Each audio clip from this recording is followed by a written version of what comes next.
today we are starting a new chapter, metallurgy. Metallurgy is basic rules or basic ideas you had in class 10. It's a branch of science where the study on the extractions of metals are done.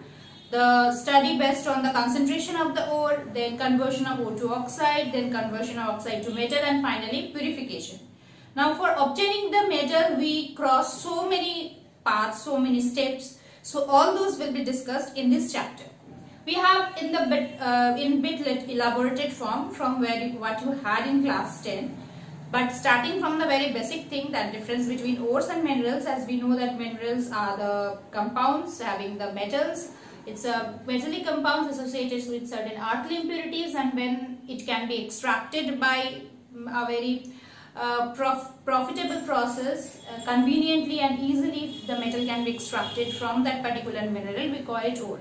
That is all ores are mineral, but all minerals are not ore. Some terms which are related to metallurgy, that like ore is the one, then gangue, that is the impurities present there, flux that we are adding from outside, slag when the flux is reacting with the gangue to form slag. So these also we had idea.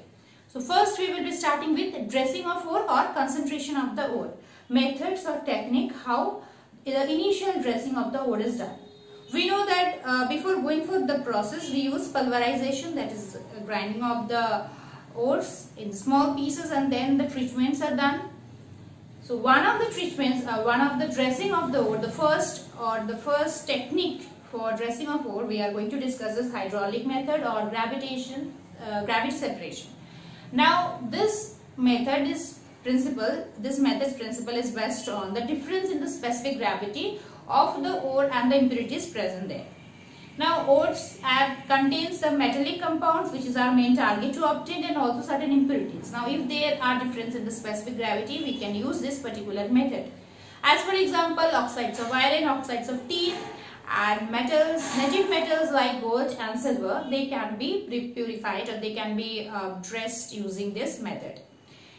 There are multiple metals present in the periodic table, and depending on the activity, as we know electrochemical studies, there are certain elements, certain metals which are obtained in the native state, like in gold, but maximum cases they are obtained in the combined state. So you can give reason from here also, that why gold occur in the native state but not sodium or aluminium or calcium. Coming back to gravity separation process or the hydraulic method, let us see the process, how the method is carried out. Based on the difference between the specific gravity of ore and the gangue particle, this method is used. As you can see here, the continuous movement of water is flowing down through this ore particles, this pulverized ore particles, and the heavy particles that will be settling down at the bottom, and the lighter gangue particle will be washed away with water. This process of washing away of lighter earthy particles is called levitation. And also the sloping table that is used here, containing a series of corrugated board, is called Willfey table. The table is continuously vibrated so that lighter impurities are washed away while heavier ore particles are left behind. Next is Froth flotation. Froth flotation is mainly applied to the sulfide ore, and this is based on the difference in weighting in the oil and in the water. Now when the sulfide ore is weighted in oil, then this gravity separation, but the impurities that weighted in water, then this separation, that is Froth flotation, is used.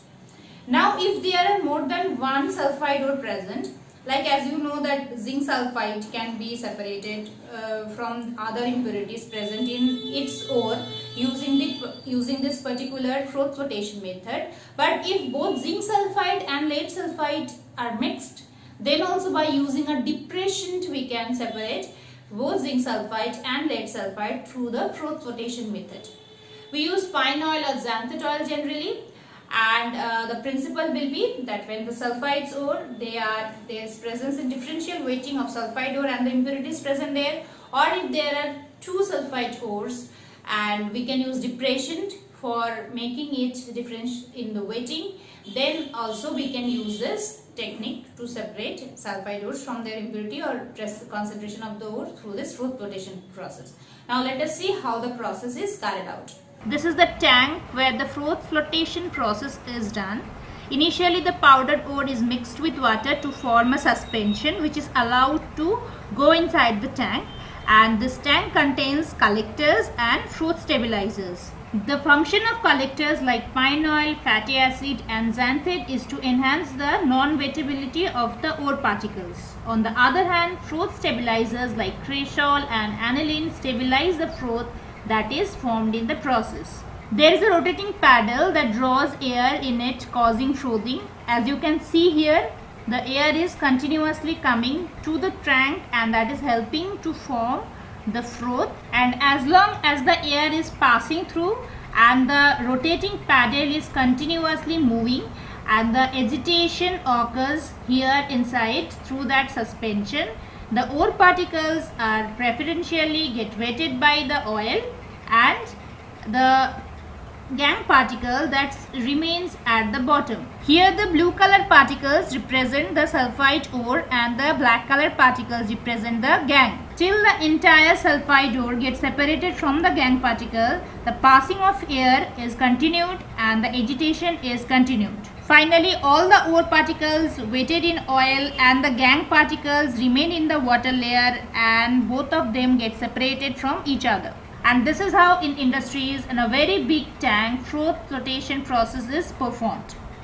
And also to say once again that if there are two different metal sulfides, they are present in an ore, it can be separated, they can be separated from each other by adding a depressant, like as I was telling, if ZnS and PbS are mixed, by adding sodium cyanide as depression, they can be separated from each other. Lead sulfide will remain and zinc sulfide will react with sodium cyanide to form a complex, that is sodium tetracyanozincate. The third method of concentration is magnetic separation or electromagnetic separation, where the ore and the impurities, one of them is magnetic, another is non-magnetic. Then we can use this method, that is a principle. Examples like iron ores, tin ores can be separated from their impurities initially by this method. So this is the process how it is carried out. Powdered ore is sprayed in a slow stream with the help of a hopper at one end of a conveyor belt moving around two rollers. One of the two rollers has an electromagnet in it. At the other end of the belt, the magnetic part of the ore is pulled towards the roller due to magnetic attraction, and the part which is non-magnetic, that falls before the magnetic particles due to the gravitation. As a result, it is separated from the non-magnetic part, that is magnetic and non-magnetic, both the parts get separated from each other of the ore and two heaps are formed separately. Fourth is chemical separation or leaching. In this process, we are adding a chemical from outside and this chemical is helping to separate the metallic compounds which is our target to obtain from its impurities. That is, it is another very good process of dressing of the ore. We have two in our syllabus, a chemical process, chemical methods to separate. One is aluminium treatment of bauxite and another is for silver, McArthur cyanide process. So today we are going to discuss aluminium because you read aluminium in class 10 in short. So it will, you can connect it easily, and next day we will read that silver. Leaching of silver, that is McArthur cyanide process, and both these are very important because both these have come multiple times in ISC. So we are starting with the bauxite treatment. Now we know that bauxite contains aluminium oxide, which is our main target, and this is the ore of aluminium. Along with that, it contains impurities like ferric oxide and silicon dioxide. Basic separations of muds and sand particles, that is done by those pulverization and washing, but to separate silicon dioxide and ferric oxide from aluminium oxide, we use this process of leaching. And here the chemical that we start with initially is sodium hydroxide. Sodium hydroxide, which is basically we are adding to aluminium oxide, and aluminium oxide is amphoteric in nature, and also silicon dioxide amphoteric in nature, but ferric oxide is not. So at the first stage we treat the entire ore with sodium hydroxide, and then passage of carbon dioxide through it, and then after adding NaOH at the initial level, ferric oxide gets separated. Then we have both sodium hydroxide reacts with both silicon dioxide and aluminium oxide. Aluminium forms a complex silica SiO2 that forms sodium silicate, and then we both the compound solutions we treat with carbon dioxide, where silicon dioxide gets separated or sodium silicate gets separated, and on treating carbon dioxide, the complex of aluminium that get converted to hydrated aluminium oxide, and the seeding process is used here to fasten the process. Also on cooling, aluminium hydroxide form, that is also seeded to form aluminium hydroxide, and the mixture of aluminium hydroxide and some part of hydrated aluminium oxide which is not converted to aluminium hydroxide, both are heated to obtain finally aluminium oxide through this process. So we will see the reactions, how it is carried out, then the method will be clear to you all. So first is we are treating the sodium hydroxide with bauxite and sodium hydroxide with bauxite. So Al2O3 and SiO2 both will react. So I am writing both the equations and then I am explaining you the entire process once again. And these are the reactions. Now the processes, just to repeat once again, initially the treatment of both Al2O3, SiO2, the treatment of entire bauxite with NaOH, and Fe2O3 does not react, but both of them being amphoteric they react. Initially we are getting a complex compound and here we are getting a sodium silicate. Now this again, when we are treating with carbon dioxide, we are getting hydrated aluminium oxide, and then the solution is cooled.